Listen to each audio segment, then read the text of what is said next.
We've officially gotten to the great bosses. Everything left is at least a 9 out of 10 in my eyes. And we have 64 bosses left. If that isn't a testament to the greatness of Soulsborne Kira Ring bosses, I don't know what is. Remember to check the playlist in the description for previous videos of the series, so you don't miss any of the stinky bosses from the bottom of the list. Now let's start with my favorite grandma. Number 64, Lady Butterfly. So everything on this list today is at least a 9 out of 10.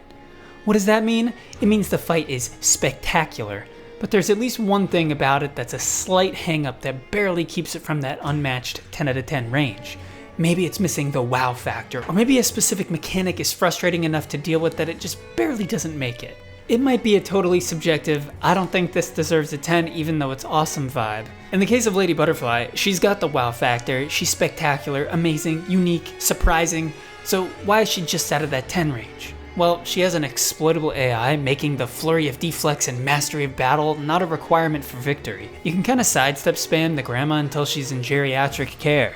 She's a very special character because she's one of the only, if not the only, old female bosses in a Souls game that I'm aware of, and she fights with such spectacle and agility, bouncing between invisible tightropes as she deftly executes your demise. It's a shame that the AI can be bugged out a bit, because if not, she'd ascend upwards quite a bit. I actually don't even mind the Phase 2 summoning section.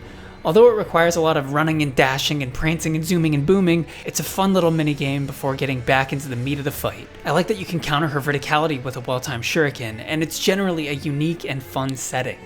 She also has one of my favorite OSTs in the game. It's got that classic Yuka Kitamura counter melodies and dueling strings vibe, haunting and beautiful. If you're enjoying, be sure to like and subscribe for more content. Number 63, Estelle, Natural Born of the Void. Estelle is eye candy. When people talk about how Elden Ring is like a greatest hits of FromSoft games and all their quirks and styles, I think Estelle might be the absolute epitome of this. Estelle feels transported from the Bloodborne era directly into Elden Ring with updated visuals and top-notch creature design. It's a demon alien monster of the stars with an arena to match, and takes turns trashing you with gravity bending and teleportation. While the mechanics of the fight are not fine-tuned to be a deep battle, on sheer cinematic merits alone, it deserves a top-tier spot. Sometimes his skinny hitboxes can be hard to land slams on, and it can be hard to know what to do when he does certain attacks, but damn is it not a good view of your own destruction. Is there an eye in this guy's human skull? Why is there a humanish skull on a void demon monster anyways? Where did he go? Oh! Number 62, the Pursuer. Haha. See to what the Pursuer does? He pursues. This guy shows up and ambushes you before your official battle with him, and his entrance each time is more badass than the last. He's a great twist on the knight in armor with his glowing blue sword and levitating persona. He exudes power and corruption, and it's exciting to fight him on a stunning cliffside with the sun reflecting on the rolling tide. There are ballistas in the arena placed thoughtfully to reward adept players. Creative and engaging game design bursting at the seams. The problem is, if you don't upgrade your ADP the moment you get into Dark Souls 2, this fight is a pain in the sphincter. He is also slow and lumbering as per usual in Dark Souls 2, especially in the early game. Still though, I think this is the golden nugget of the slog of early game Dark Souls 2, and you can tell by me placing him all the way at 6th for the game generally. There's not a lot of Dark Souls 2 bosses left. This is so sad, can we get 3 likes? Number 61, Godskin Apostle. The slinky legend is back, far above his noble counterpart. Something about this fight feels regal and important, despite the fact that it's not technically a required or main game boss. Perhaps it's the stellar soundtrack or the glorious settings.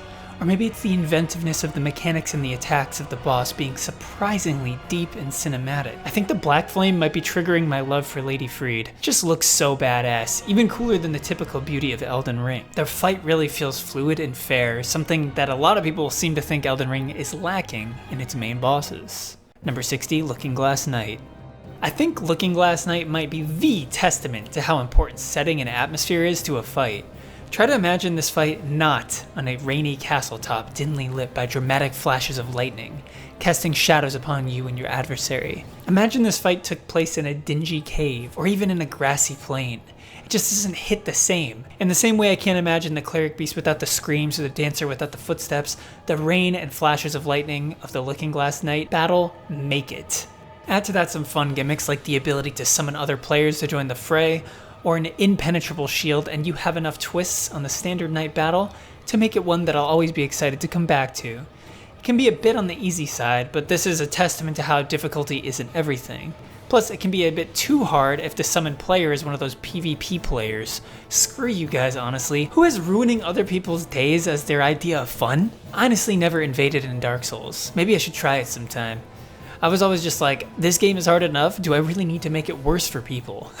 Number 59, Smelter Demon. Speaking of innovative large enemy sword battles, Smelter might be a notch lower on the atmospheric front, but he makes up for it with profound excellence in the mechanics department. While there isn't anything too shocking here, it all comes together to make the battle feel bigger, more impactful, more fun, and more challenging than many of the worst Dark Souls 2 bouts. For one, there are 3 distinct phases, creating a depth not seen in many weaker bosses. At first, the fight seems like a simple challenge, with Smelter swinging away with moderate damage and delays. Then, there's a phase 2 which features an inflamed demon as he ignites his stomach, creating a field of damage surrounding it. I love this as it forces you to make sure you're getting hits in when you play close. You can't just hug his side for free. Then phase 3 brings the spectacle of a huge flaming sword ignited by the belly of the demon. Like I said, this one might not be as atmospherically innovative, and I think the boss arena kinda sucks, but it executes on its premise splendidly and makes for a fun battle every time, and is one of the few genuine challenges of the base game of Dark Souls 2. Did you guys know about this bug on release? I saw it in a few playthroughs, and I could not believe it. Smelter would probably be last place if this was still around, just saying. Number 58, Gyoba Masataka Oniwa. With the introduction of Elden Ring into the FromSoft mix, this introductory horse-riding boss has taken a slight hit. I had him placed as high as his powerful, and I mean powerful, intro indicated he would be. My name is Gyoba Masataka Oniwa! In fact, my first video on this channel, it's not great, so don't expect much, was me ranking the bosses of Sekiro, and in that ranking, I placed him at 4th. He's taken a bit of a hit, down to 9th, but that's only because it was the first great horseback boss we had ever seen. Now we have Loretta and Loretta and Loretta. In fact, I'd probably raise Loretta in retrospect, as I find her almost as good as Gyobu. Still, the combat from Sekiro is unmatched in the FromSoft catalog, and the setting of this battle sets it apart from other horseback enemies. I love the pace of the fight, the utilization of the grapple mechanic, and how much ground can be covered so quickly by both you and the boss. It takes the speed up to 11, and it's fair, fun, relatively easy, and a challenge in the early game of Sekiro. Perhaps it's a bit too easy, but for how oppressive Sekiro is as a game for new players, I think that's warranted. Number 57, Lich Dragon Fortisax. In terms of musical and visual spectacle, this boss could be in the top 10 of the series. Maybe I should make a video for that. Anyways, listen to this theme real quick.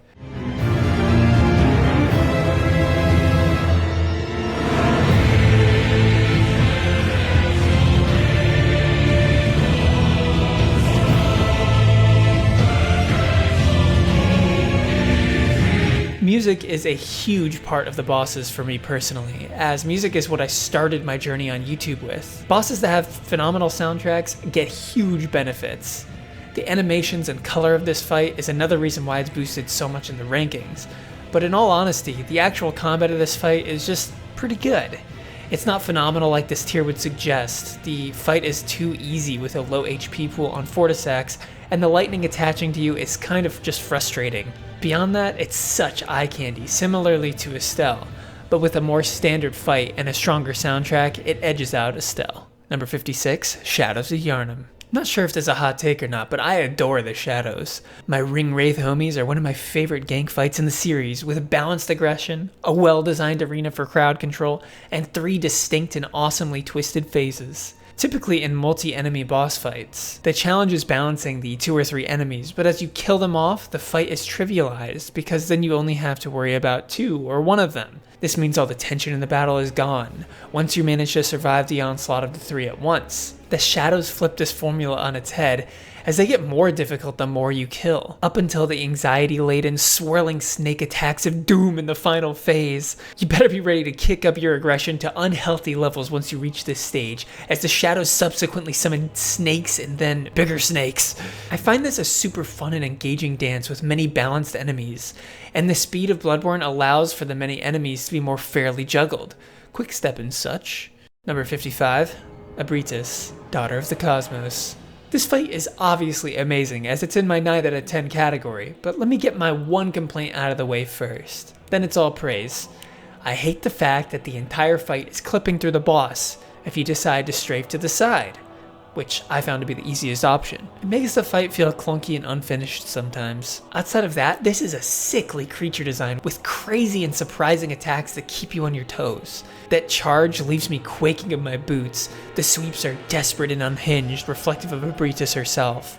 She doesn't even want to fight you in the first place, yet you beat her until she is forced to respond.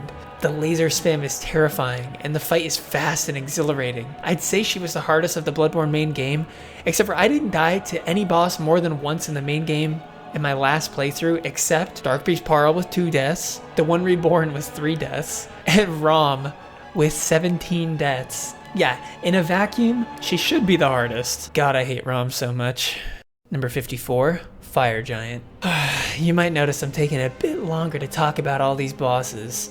You know why? Because I love them, and I like talking about stuff I love. I don't like talking about bad or forgettable bosses nearly as much, so buckle in for some longer videos near the top of the list. Okay, now that I upset almost all of you, we need to talk about the Fire Giant. Way back when I covered the top 10 worst of the series, I got dozens of comments saying, "Where's the Fire Giant?" Well, here he is, 100 spots later. So why do people hate the Fire Giant? Well, I've seen people say he has way too big of a health bar, which makes the fight last forever. And on top of that, he does insane damage, meaning if you make a mistake, that long slog of a battle could be over in a moment and you have to start all over again. Additionally, because of the sloped arena, he can somewhat bug out sometimes on the terrain and be nearly impossible to hit. Also, he's a big boy, meaning you can't always see what he's doing and you can get one shot. Okay, so this is what they say, but do I agree? Not really. The fight does last a while, but I find it fun and engaging throughout. Using bleed is exceptionally helpful with his girthy health bar, and made my rune level 1 fight against him a breeze. I also enjoy having to take time to kill an enemy of his stature. Even with one hit being a kill on me in my rune level 1 playthrough, it didn't take me more than a dozen tries to best him. I love the spectacle of it all and the twisted nature of his mid-fight cutscene. Careful positioning is required to overcome many of his attacks, and I enjoy learning how to place myself to get the maximum DPS while avoiding damage. I didn't find it hard to track when to dodge many of his attacks, despite not being able to see him that clearly. For example, his attack where he stands up big and tall and slams his plate down, he hits the ground with his foot moments before hitting with the plate, giving a clear tell on when to dodge. To add to this, most of his attacks are short combos, if not just one hit. You always have a chance to recover before getting back into the action. I get some people hate endurance fights, and that's fair if you don't love this guy. But when that third eye opened and he began barfing fire rocks from his chest like an erupting volcano, I knew I was in for a treat. I loved it on my first playthrough, and after 3 more battles, I still love it. Number 53, Vicar Amelia. That intro cutscene got me terrified for what I was about to face. That is enough blood to fill a swimming pool, and it just splattered everywhere. I expect some blood would have made it to our hunter even. Maybe that's her strategy, blind us with explosive blood sacs before the fight even starts to make it impossible to win. I love her toilet paper covered look, although with the copious amounts of blood I always wondered how her fur is not drenched in it. This is a very standard beast boss in Bloodborne, but I think there are a few things that kick this one up a notch. The pace of the fight is steady and fluid, not frantic and chaotic like some of the other beast bosses. The Vicar actually does a great job countering the booty smacking technique we all know and love by incorporating some side swipes into her violent vocabulary. She has ranged attacks to keep things spicy, and her healing mechanic can be fairly punished. This might not be the best in Bloodborne, but it's definitely a consistently great fight with a fantastic build-up and a cool look. I've heard mixed opinions on her difficulty, and I personally think it hits the sweet spot. Some people think she's a pushover, while others have her as the biggest wall in the entire base game. I think that means she's perfectly suited where difficulty is concerned. Number 52, Great Shinobi Owl. Going back to that initial Sekiro ranking all those years ago, I hyped this boss up like crazy. At the time, I might have not yet faced a better version, but then this was one of my top picks. I love how your dad plays dirty, scheming, acting, blocking heals, kicking dust in your face. It's brutal. The opening cutscene is personal yet awe-inspiring, and is one of my favorites in the game. I can't really say anything other than that it is phenomenal, but a worse version of a better fight. This fight has so much character, and I think that might be my favorite thing it's got going for it. With all the battles against swordsmen in Sekiro, they really learned how to make every single one special, narratively and mechanically. Number 51, Great Grey Wolf Sif. Of course, on combat merits, this fight is not the best of the series. It is quick and fun, but it's not challenging or deep. It is, however, beautiful and tragic in a way I hadn't felt before in a boss fight. Since Sif, we've seen some more beautiful and somber bosses attempt to mimic the atmosphere, and some miss and some hit. Sif did it first though, and for that he gets huge props. One of my favorite components, other than the massive wolf wielding Artorias' sword in his mouth, is the weakened state when Sif reaches below 15 or 10% HP. She starts hobbling sadly, and it really created a connection with the world and characters. It helped build the figure of Artorias before we even knew him. This also features one of my top picks for most underrated soundtrack of all time. When I made my initial top 20 soundtracks of Souls list, I placed Sif in the top 6, and it was flamed for not putting other classic tracks higher. I think this track has so much character for being in the Dark Souls 1 soundtrack. It's complete with harps and flutes, and it really tells the story of Sif through an audio format. I think it's easy to forget, amongst all the bombast and action of video games, that at their core, they really are an art form. I think FromSoft is one of the few companies that knows how to squeeze the most out of an interactive format. Action, narrative, intrigue, beauty. The player is at the center, but around them is this vast and unmatched world. This is something that a lot of game studios get wrong. They get so focused on their narrative, their message, and what they want, and forget to make it about the player. We make our own path in the Souls universe, but the universe is built to allow this. And I think Sif is really peak FromSoft story-wise, especially from the Dark Souls 1 era. Number 50, Cleric Beast. I've talked pretty extensively about the Cleric Beast, Central Yharnam, and the Great Bridge in my video ranking the top 10 bridges of the series, as well as the top 10-15 areas. As for the Cleric Beast himself, the entrance alone is worthy of a high score, as it's an evolution of the Taurus demon into something more profound and memorable. The combat of the fight is claustrophobic and intense, and although the beast isn't too challenging, it serves as a perfect appetizer to bloody Bloodborne and its combat. It teaches you that to beat big beasts, you'll have to get up close and aggressive. And the soundtrack, setting, entrance, creature design, screams, and learning level difficulty make for such an iconic and unforgettable battle. In all honesty, this is the first FromSoft boss I ever faced, which might have put him in a special place in my heart. Is he technically a better boss than some below? Probably not. But as I said, rating a boss is the confluence of so many different factors that it becomes intangible to a point. If I think Bloodborne, I think Central Yharnam, the Cleric Beast, and that introduction to insanity, even if there are other marvels that could surpass it. Number 49, Burnt Ivory King. This was the all-out war of the Souls games before the Radon Festival, and boy is it exciting. While I do like that you can explore the preceding area to make the battle as easy or as hard as you'd like, doing this fight without exploring is pretty much impossible in my experience. The intro battle might be a little bit bloated in length, but it sure is exhilarating to charge into battle with the Knights of Ilium Lois. This boss is similar to classic fallen figures of the other games, like Artorias and Radon. You're putting down an honorable man who has become corrupted by what he fought, and as Sauron opens the door to hell mid-battle, your butthole clenches. It actually even conjures imagery of the Obi-Wan-Anakin battle on Mustafar, with fire and lava bursting below you as a warrior with a glowing sword swipes and dashes towards you.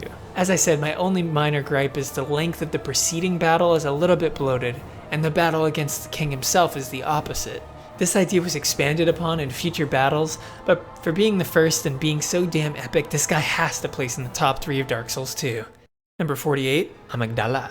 When I was looking back on these rankings, I was wondering, how could I possibly put Estelle below Amygdala when Estelle is a more amazing version? Well, I actually think, assuming you have a weapon capable of vertical attacks, that the mechanics work better here. The aesthetics are not nearly as beautiful or awe-inspiring, but they're equally effective, with disgust and fear being the first to come to mind. I was so happy to be able to fight one of those abhorrent beasts dwelling on the city walls, and it did not disappoint.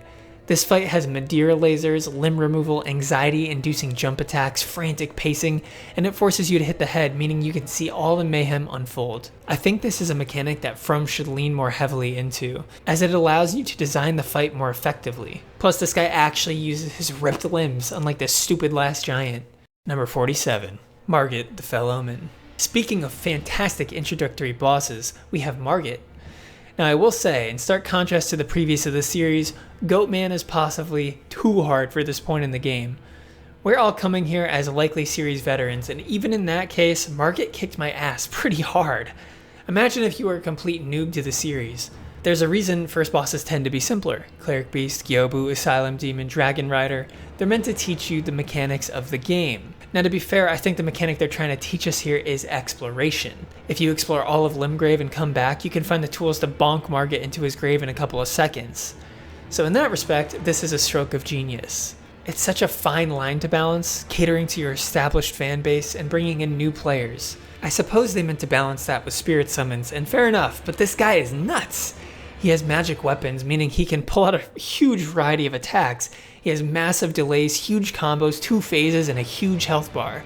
His voice acting and cutscenes are some of my favorite in the series, and the spectacle of bridge battles never cease to amaze me. Number 46, Champion Gundyr. This guy is the OG WWE Souls boss. He goes full wrestler, throwing elbows and shoulders, and the pace of the fight is exhilarating. I always find this fight to be a brutal battle to the end. But I'm going to share a secret with you guys. Shh. I might be the only person in the world to put Iudex above the champ. Oh my god. We're going to have to talk about that later. But I just got to say that I love this fight. Like I said, every boss in this video is a 9 out of 10, and that's nuts. Alright, on with the show. Number 45, Martyr Ligarius. Zombie, Mage, Snow Castle. 4 words I never thought I'd see go together so well, but Martyr Ligarius fits the billing and somehow fills those strangely shaped shoes. I will admit I never found him as challenging as other people claim him to be. Perhaps that's because I continue to travel to Canehurst later than the average player, but still, even if he's not the biggest challenge, he's a wonderfully designed boss and boss arena.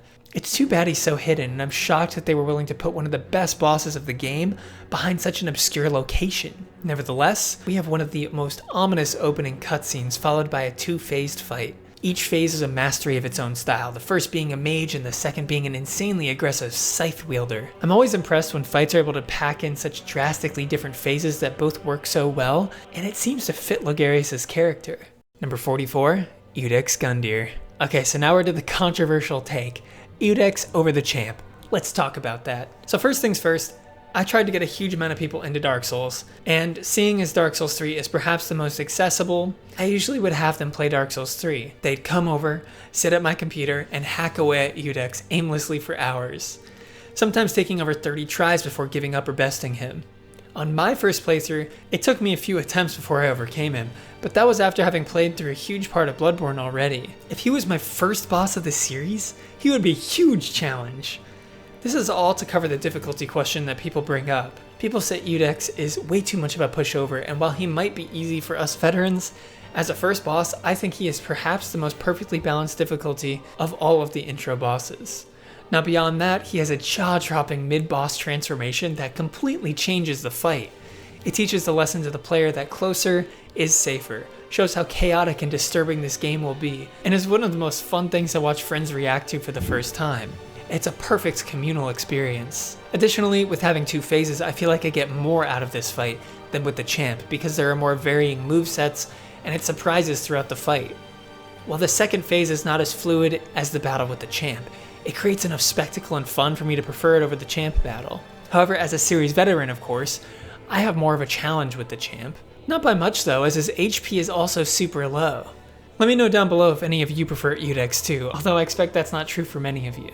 I don't mind being alone, I thrive in the darkness. I was born in it. Number 43, Laurence, the First Vicar.